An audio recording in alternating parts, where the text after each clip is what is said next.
Om Swastiastu, Ratu Idadane, para umat Dharma dimanapun berada. Bertemu lagi bersama saya, Jero Dasranalit, saking Desa Pandak Gede, Kecamatan Kediri, Kabupaten Tabanan, Provinsi Bali. Pada kesempatan yang baik ini, saya akan sedikit membahas, berbincang, dan juga memberi sedikit masukan atau pendapat terkait masalah kasus yang terjadi belakangan ini yang sedang mengalami polemik yang sangat besar dan juga yang sedang viral saat ini, yaitu mengenai tentang kasus dulang. Nah, mungkin para media, para semeton, para masyarakat mungkin sudah tahu dan sudah pernah melihat dan juga membaca yang sedang viral saat ini, yaitu kasus dulang itu sendiri. Mohon maaf, ini bukan dulang ya, ini bukan dulang, ini adalah tatakan untuk buku saya, bukan dulang ini, nggih. Nah, jadi terkait masalah kasus ini, izinkan saya memperkenalkan diri saya terlebih dahulu agar lebih kenal. Karena tak kenal maka tak sayang. Begitu kata orang bijak mengatakan. Saya bukan orang bijak, ya. Saya bukan orang bijak. Saya hanya orang biasa-biasa saja yang ingin terlihat berguna bagi orang-orang yang ada di sekitar saya. Atas nama Jero Dasranalit, panggilan saya, dan nama KTP saya Kadek Dwi Arnata. Umur masih berusia sekarang baru saja menginjak 19 tahun. Dan saya warih Pasek Gel-Gel Pegatepan. Nah, dan juga saya alamat di Jalan Raya Tanah Lot, Desa Pandak Gede. Pada kesempatan yang baik ini, saya akan sedikit berbagi mengenai tentang tanggapan saya yang saat ini menjadi polemik yang terjadi di media sosial belakangan ini terkait masalah kasus dulang. Nah, pada kesempatan baik ini, yang tidak suka tidak masalah, yang suka silahkan ditonton. Karena saya tidak menuntut semua orang suka dengan postingan saya. Saya tidak menuntut orang agar mau tertarik untuk menonton apa yang saya posting, tetapi saya ingin berbagi inspirasi. Yang pertama, tanggapan saya mengenai tentang hal yang polemik terjadi saat ini mengenai tentang dulang itu sendiri. Kalau bisa kita artikan, dulang ini adalah sebagai sebuah tatakan. Ada tatakan, ada unsur tatakan secara skalanya, memiliki makna tatakan.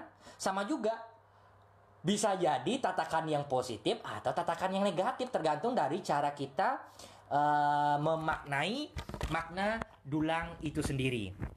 Oke, saya lanjut lagi mengenai tentang dulang itu sendiri. Nah, dulang itu sendiri juga menyimpulkan unsur persembahan.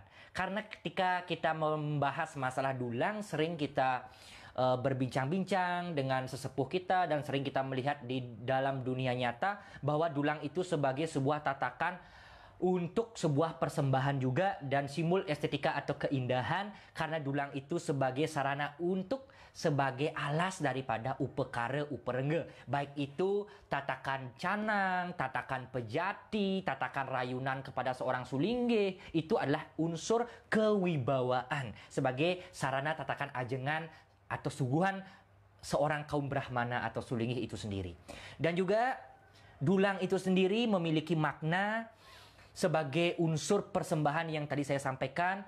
Ketika kita membuat suatu gebogan atau sarana untuk persembahyangan, maka harus lebih baik ditatak dengan sebuah dulang agar bisa terlihat indah dan lebih menawan tentunya. Dan pada kesempatan ini tadi, saya ingin menyampaikan nih, tadi ada utusan dari Ide Mas Dalem Segara hadir ke rumah saya. Pas tadi sekitar jam 12, kalau nggak salah ya, 12, kurang lebih jam 12 siang tadi hadir utusan Ide Mas Dalem Segara. Ada tadi saya lihat 2 wanita, 3 pria di sana. Berarti ada 5 orang tadi yang hadir ke rumah saya untuk memberi sebuah tanggapan mengenai tentang permasalahan Ide Mas Dalem Segara ini. Saya tidak tahu maksud dan tujuan utusan itu datang, apa akan bertujuan untuk memberi tanggapan atau meminta tanggapan, atau menuduh adanya terlibat saya di sana. Ini yang menjadi tanda tanya besar tentunya. Oleh karena itu saya akan sedikit membahas. Saya terpancing untuk ingin sedikit membahas polemik yang terjadi saat ini. Silahkan penonton dan saudara eling, salam menyama dumun, salam menyama. Mari kita bijaksana dan menilai, dan mari kita bijaksana untuk berkomentar. Karena dari komentar menyirikan Anda bijaksana atau tidaknya. Oleh karena itu pada kesempatan baik ini, tanggapan saya mengenai tentang dulang itu tadi sudah saya sampaikan, dan juga tanggapan mengenai tentang kasus ini. Kita lihat bersama, di media sosial heboh sekali masalah dulang.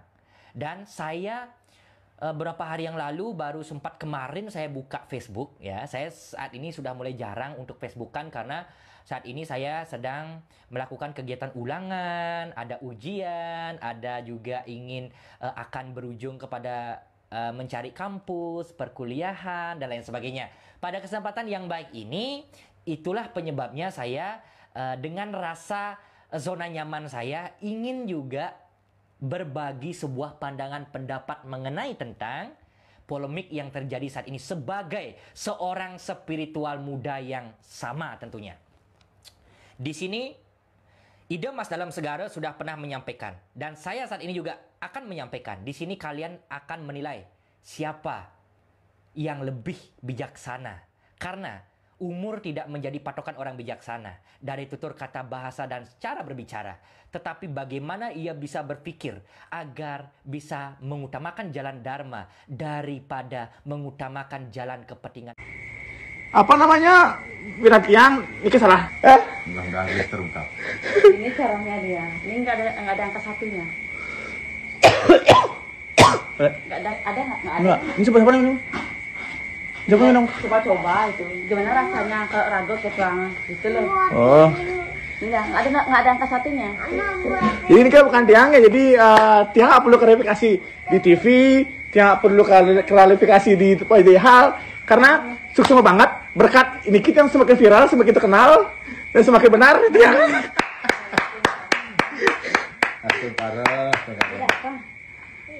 Jadi niki sukses bisa niki buat menyebarkan nika bahwa di tiang nika tidak seperti nika.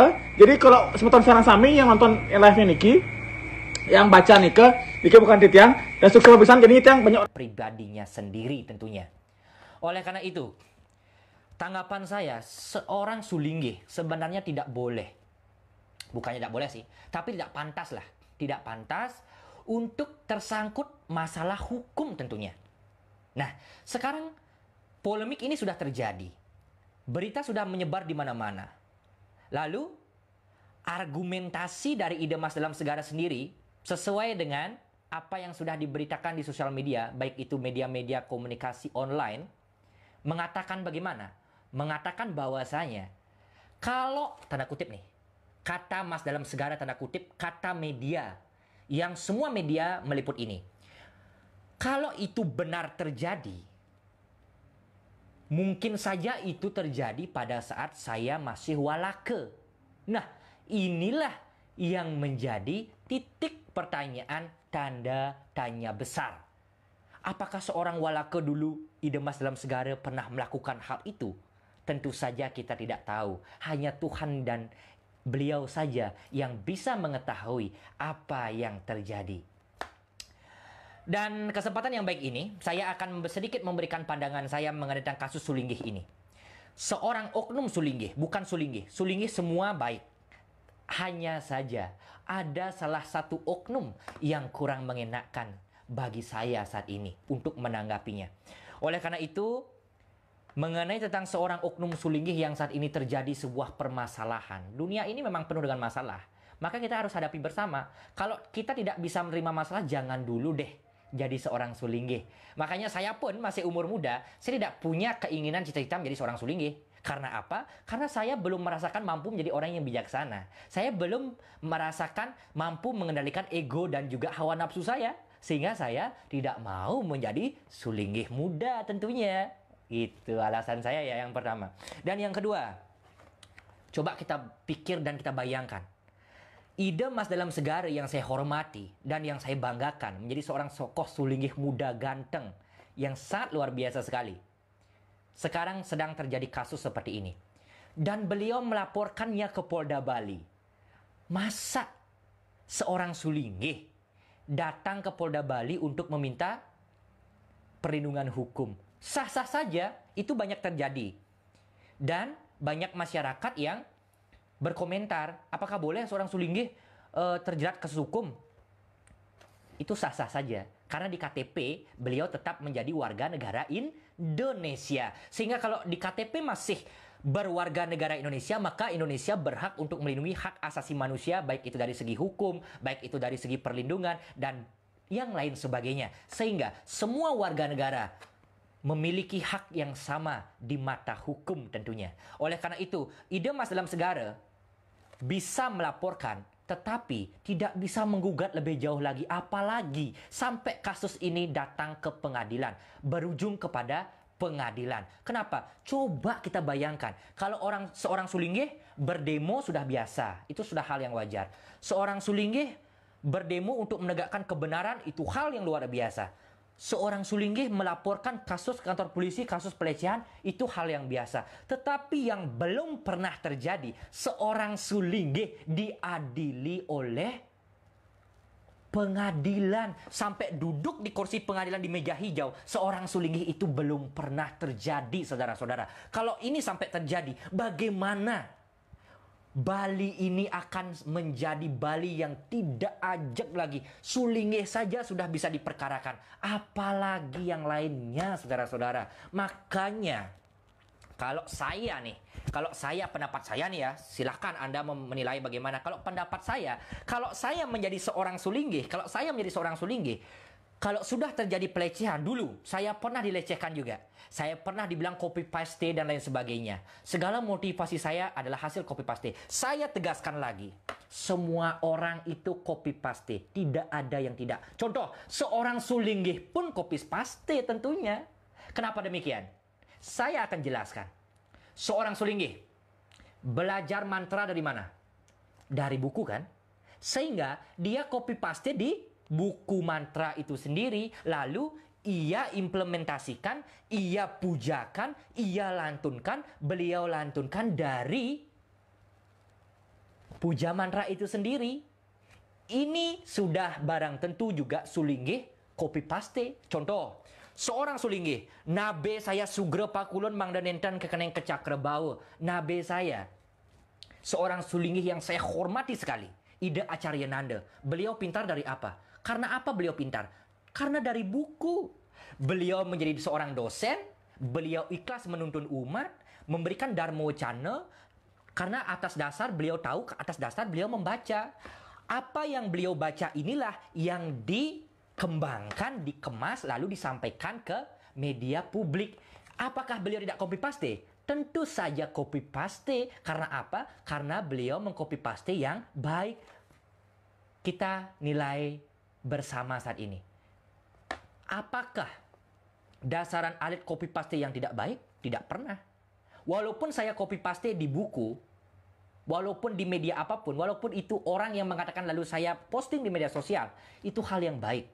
Saya tidak pernah mengcopy paste hal yang buruk.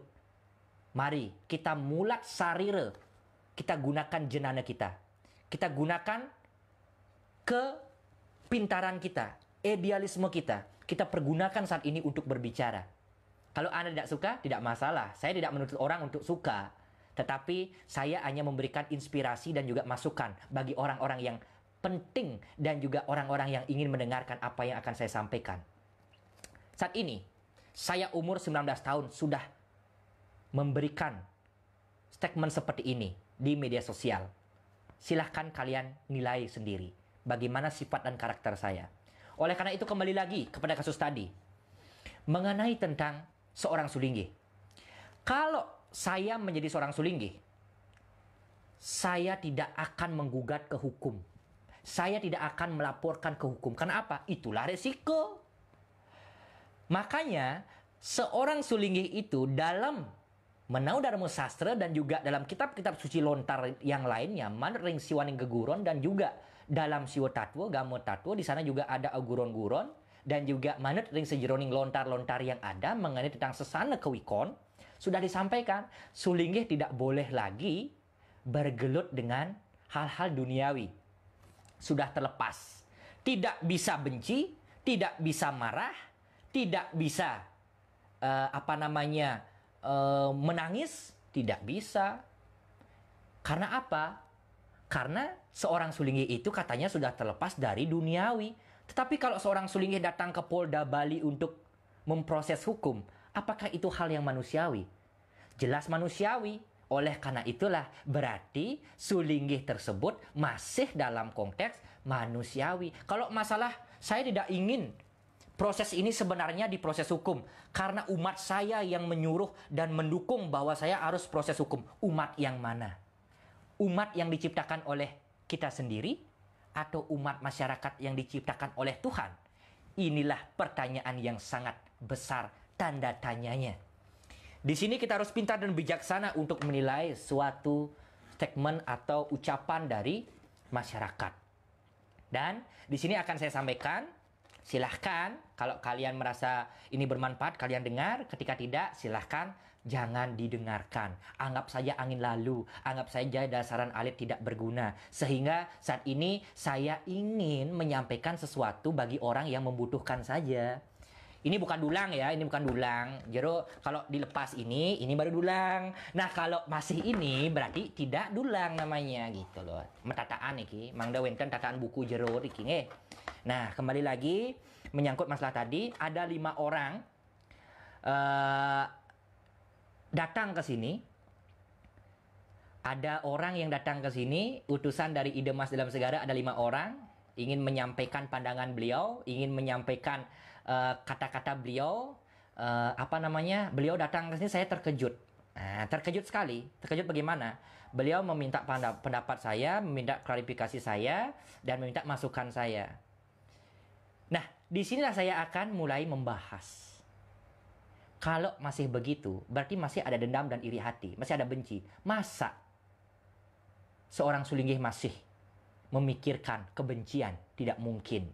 Oleh karena itulah, inilah kenapa kalau kita mau menuruti peraturan parisade secara umum. Aturan parisade saat ini yang 50 sudah dirubah menjadi minimal 40 tahun menjadi seorang sulinggih. Tujuannya apa? Agar bisa terlepas dari duniawi. Kenapa terlepas dari duniawi? Contoh, dia sudah punya putra, dia sudah punya anak, anaknya sudah besar, sudah dewasa. Agar tidak lagi terbelenggu dengan hal-hal duniawi, salah satunya adalah masalah uang. Kan banyak nih oknum-oknum sulinggih saat ini yang berkedok menjadi seorang sulinggih lalu untuk berbisnis. Biar tidak seperti itu, dengan tanda kutip ya, agar tidak seperti itu. Jadi yang kedua, di sana bagi orang yang mengerti saja, kalau tidak mengerti jangan dipahami, jangan silakan kalau tidak mengerti tidak usah dilihat, tidak usah didengarkan, okay? Biar tidak nanti bingung pikirannya karena mendengarkan ucapan saya. Saya hanya memberikan pendapat dan pandangan saya semata-mata sebagai anak muda saja, okay? Lalu seorang sulinggih harus bisa melepas ego, tidak lagi berpenampilan yang mewah, tidak datang ke hotel, tidak datang ke mall, tidak berjalan-jalan ke sana kemari, apalagi artinya memperlihatkan kemewahan. Tidak boleh begitu. Karena apa? Seorang sulinggih itu sudah mulai menutup diri, karena sudah dalam sastra disebutkan amari aran, sudah tidak memiliki nama walake lagi. Nama walakenya contoh Iputu A gitu. Misalnya kan, Iputu A. Lalu ketika sudah menjadi sulinggih, Ide ini namanya. Tetapi kalau sudah menjadi seorang sulinggih yang sudah amari aran, tidak lagi menggunakan nama status derajat yang umum yang dari lahir, sudah diganti dengan status yang baru, sehingga dia tidak lagi, atau beliau seorang sulinggih tidak lagi memikirkan hal-hal duniawi. Khusus mepuja, khusus nguncarang wede, khusus maktinin Ide Betara, mendoakan umat agar umat bisa bahagia, tentram, damai, dan sejahtera. Nah, seperti itu ya. Lalu, kembali lagi tentang terah sulinggih. Nah, saat ini banyak juga diperbincangkan nih, King. Terah sulinggih ada. Nah, sekarang saya ingin membahas seorang sulinggih, salah satu beliau adalah bisa disebut yang sedang viral saat ini, Ide Nabe Mas Dalam Segara. Nah, Ide Nabe Mas Dalam Segara ini umur 23. Coba kita bayangkan.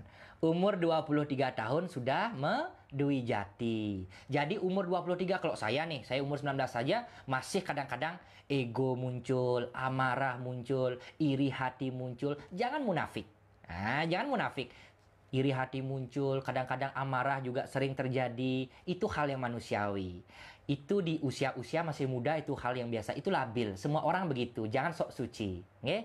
Lalu ketika sudah di usia 23 tahun beliau melinggih, kira-kira beberapa tahun kemudian, karena 2018 usia 23, 18, sekarang 2021 berarti sekarang 23-an nggih. 23, 25-an, 26 itu nggih, menjadi seorang nabi sudah. Nah, ketika sudah umur 26 kurang lebih sudah menjadi nabi, apakah itu hal yang wajar? Tidak bisa dijawab. Mohon maaf saya bertanya nih, apa itu hal yang wajar? Kalau wajar, ya silahkan. Kalau tidak wajar, berargumenlah. Nggih? Karena apa? Karena seorang sulingih itu setahu saya perlu tahapan-tahapan yang sangat panjang sekali. Tidak semudah yang dibayangkan, tidak semudah yang dipikirkan. Karena apa? Karena disinilah kalau masih muda sudah bisa menjadi seorang sulingih, itu hal yang luar biasa. Tetapi hilangkanlah dulu ego, hilangkanlah dulu rasa menuduh, hilangkanlah dulu hal-hal yang menimbulkan konflik, apalagi sampai ke pengadilan. Itu akan mencemarkan nama sulingih secara umum. Oleh karena itu, kalau merasa salah, akui. Kalau tidak, diam. Karena apa? Lebih baik kita serahkan kepada Tuhan, karena Tuhan Maha Tahu. Karena Tuhan akan memberikan balasan bagi orang-orang yang salah. Jangan pernah kita membalas orang lain ketika orang lain itu pernah melakukan masalah atau pernah menjelekkan diri kita sendiri. Karena balasan dari Tuhan jauh lebih menyakitkan daripada balasan manusia itu sendiri. Camkanlah itu. Selanjutnya, seorang sulinggih itu sebelum menjadi seorang sulinggih, dia harus melakukan tahapan proses demi proses, baik itu penyucian diri, baik itu dia harus menjaga sikap, mental, perilaku, perkataan dan perbuatannya. Lalu ketika itu dia munggah menjadi jero mangku, menjadi seorang ide jero gede. Setelah itu tahapan selanjutnya menjadi ide bawati. Nah, selanjutnya baru dia didikse parikse, lalu dia dilakukan prosesi sederage, lalu dia lanjut menjadi seorang sulinggih dengan tahapan proses yatnya, yaitu amati sederage. Barulah dia terlahir dari rahim sastra itu sendiri menjadi seorang brahmana jati atau yang disebut sulinggih pada umumnya di Bali. Oleh karena itu, sebelum menjadi seorang sulinggih, mari kita introspeksi diri mulat sarira terlebih dahulu. Apakah kita sudah mampu belum untuk bisa bersabar, melatih ego, mengendalikan nafsu, ataukah belum? Kalau belum, lebih baik dengan tanda kutip hati-hati dulu. Boleh, tapi hati-hati dulu agar tidak salah melangkah di kemudian hari. Nggih? Itulah tanggapan mengenai tentang adanya polemik yang terjadi saat ini. Marilah umat sedharma dimanapun berada, siapapun nanti, kalau seandainya ide Mas Dalam Segara melanjutkan ini ke proses hukum, kalau sudah ada buktinya, lalu lanjut ke proses hukum. Kalau seandainya beliau mau diadili oleh seorang di meja hijau oleh seorang hakim, kalau mau dihakimi atau kalau mau diberikan pengadilan, di dalam pengadilan itu diberikan suatu pembenaran dari proses hukum itu sendiri, ya silahkan saja, tidak masalah. Tapi perlu saya ingatkan kembali, apakah pernah di Bali ada sulinggih yang duduk di meja hijau, lalu ada seorang hakim ketok palu menyatakan sikap, mengomentari sulinggih, dan juga memberikan hukuman atau tidaknya seorang sulinggih itu sendiri. Menyatakan salah atau benarnya seorang sulinggih itu adalah kehendak nabinya, bukan kehendak orang lain. Oleh karena itu, kalau ide Mas Dalam Segara mau sampai datang ke pengadilan, duduk di meja hijau, berarti beliau sulinggih satu-satunya seorang sulinggih yang baru saya lihat dan baru saya pernah mendengar ada seorang sulinggih yang diadili di meja hijau. Nah, apakah itu akan baik? Tentu saja akan ada baiknya dan tentu saja akan banyak buruknya. Akan berdampak banyak buruk dan banyak masyarakat yang akan meragukannya. Oleh karena itu lebih baik kita diam saja. Saya dulu pernah difitnah. Saya dicaci maki, difitnah dan lain sebagainya. Saya diam aja kok. Cukup buat video klarifikasi, selesai kan? Tidak ada masalah lagi. Mau dia bagaimana, mau dia mengomentari yang tidak baik, mau dia mencaci maki, mencela dan lain sebagainya, itu hak mereka. Karena ibarat orang yang sedang dicaci maki, kalau prinsip saya, kalau saya dicaci maki, ibarat saya sedang diguyur oleh air yang jernih. Walaupun seluruh badan saya ini dipenuhi oleh air dan juga basah kuyup, tetapi perlu kita sadari, di balik basah itu, air itu pun menyucikan dan membersihkan noda yang ada di dalam diri kita, di badan kita. Oleh karena itu, jangan pernah terpancing dengan hal-hal buruk. Jangan pernah tergoda dengan hal-hal manusiawi. Kalau sudah menjadi seorang sulinggih harus mengayomi. Seorang sulinggih tidak mencari pembenaran dimanapun. Karena beliau maha benar. Karena beliau adalah manusia yang dipercaya oleh Tuhan untuk mengabdikan dirinya menjadi penekun spiritual yang menebarkan jalan dharma, sastra agama bagi orang-orang yang ada di sekitarnya. Mari kita bersama-sama mulat sarira, mari kita bersama-sama kita kuatkan diri kita bersatu, eling menyama, jangan pernah saling menghujat. Coba kita bayangkan kesalahan yang pernah kita alami. Manusia tidak ada luput dari kesalahan. Semua manusia pasti pernah mengalami hal yang seperti itu. Semua manusia manusiawi. Semua manusia pernah mengalami suatu musibah dan pernah mengalami hal yang membuat dirinya bermasalah. Tetapi jangan pernah kita munafik dari itu semua. Mari kita murat sarira. Jangan pernah polemik ini akan terus berkembang sampai di kemudian hari. Karena malu dengan anak cucu kita nanti. Dan orang-orang di luar sana yang malah mentertawai diri kita yang tidak bisa bersatu di antara sesama umat beragama. Mari eling menyama. Rahajeng. Jagi pacang nyanggre rahina nyepi. Dumadak-dumadek. Ide Sang Yang Widi Maswece. Nyunarin iraga senarang sami agar kita semua bisa segera terhindar dari wabah virus corona ini.